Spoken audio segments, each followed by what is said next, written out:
Dusknoir. If you play the Pokemon TCG, you've definitely seen this card before.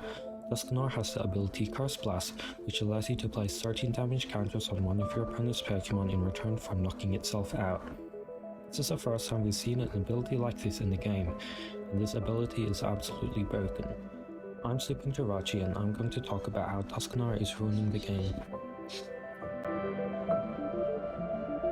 Historically, cards that could place damage counters with an ability tend to be pretty good. Inteleon from Chilling Reign is one example, and Monkey Dory is another. Placing damage counters without having to attack means that you can take knockouts during your turn, and you can also take more than one knockout per turn. But in past cases, these abilities have been limited to just 2 or 3 damage counters. Dusknoir places a whopping 13 damage counters, and this is an obscenely high number, which brings me to my first point. Dusknoir accelerates the game's pace, which shortens games.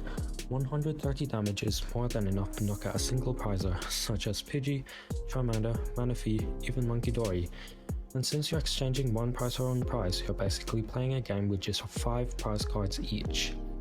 And when you can easily reuse Dusknoir with Night Searcher, you just keep shortening the game. And don't forget, both decks can be playing Dusknoir, in which case it can be a race to get the first knockout. Shortening the game this way has several adverse effects. It's harder for evolving decks to survive because your opponent could just pop a Dusknoir to your early game and destroy your board. Dusknoir can also remove Manaphy, which means your opponent can run you over with snipe attackers such as Radiant Greninja. There's also less opportunities for comebacks, and sometimes they are just not possible. Since the game is shortened, you need to keep taking knockouts in order to not lose a game. You don't have as many turns to set up or execute the comeback as well, and while you spend turns setting up the comeback, your opponent can just set up checkmate with Dusknoir and a backup attacker. The other thing about Dusknoir is the lack of counters. The only way you can stop it is with Enamorous V. This card is a 2-price liability and forces you to play Psychic Energy and attach it to the Pokemon which you want to protect. Simply not worth playing. Now, let's take a look at Dusknoir's effect on standard format. Dusknoir also gives rise to turbo decks or archetypes, and we'll need to address the elephant in the room, Dusknoir Terapagos. This deck can consistently win in 3 turns thanks to Dusknoir making up for a turn. This deck is basically ADP in 2024, and is super unenjoyable to play against this deck that can abuse all the broken cards in format right now. Knockdown and Pidgey allow you to set up Dusknoir effortlessly, execute your game plan every game, as well as nullify disruption.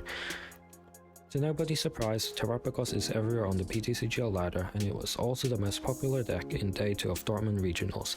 I feel like this deck is going to be a problem until the day it rotates, and it will only become more powerful with new releases. The only card in this list that actually rotates early is Double Turbo Energy, but we have Glass Trumpet to make up for it.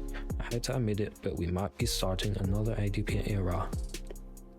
And that's only the start. Dusknoir is also being included in several other decks: Charizard, Dragapult, Palkia, even Raging Bull. Charizard can use Dusknoir to ramp up its damage output early game. Dragapult can use it to bench wipe opponents. Palkia can use it to remove Manaphy and clean boards with Radiant Greninja or even Greninja EX. And Raging Bull can use it to remove your opponent's backup attackers to remove their chance of making a comeback. As I've explained earlier, as Dusknoir becomes more widespread in decks, games take less turns to finish, and as games become shorter, they become less enjoyable. Now let's talk about what makes a game enjoyable. In my opinion, a good game of Pokemon would be lengthy with a lot of back and forth action, each player developing their board well and putting up a decent fight, possibly a comeback near the end of the game, and most importantly not taking more than 2 prize cards each turn. But Dusknoir just doesn't encourage this type of gameplay. Dusknoir accelerates the game space and makes turbo decks better. Usually, evolving decks take 1 or 2 turns to set up before they can start taking knockouts. Since you can take multiple knockouts per turn with Dusknoir, games can quickly become very one-sided, with a player with a better starting hand using Dusknoir to obliterate their opponent's board before they can properly set up.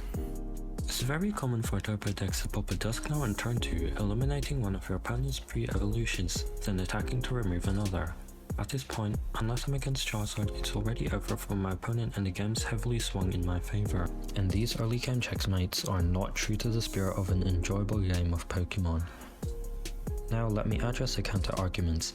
The main one is that Dusknoir is a stage 2 and that means you need 3 pieces, Duskull, Dusknoir and a rare candy to use it.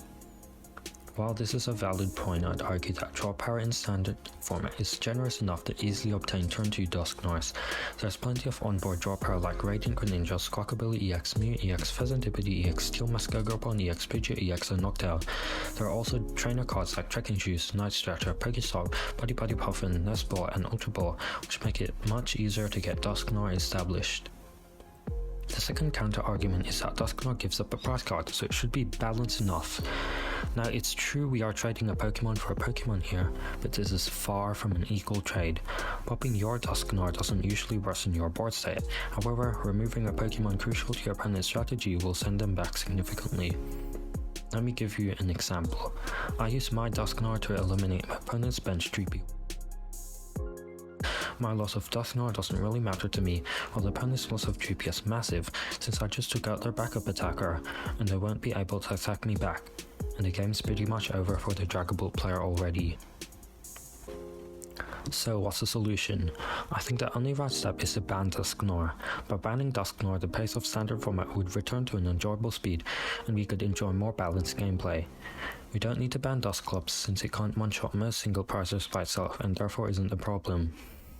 To wrap things up, Dusknoir is ruining the game by making games shorter, less enjoyable and encouraging one-sided gameplay. I think the only real solution here is to ban it and save the standard format before things become uglier. If you have any arguments, points or suggestions, please put them in the comment section below. Thanks for watching my Dusknoir video.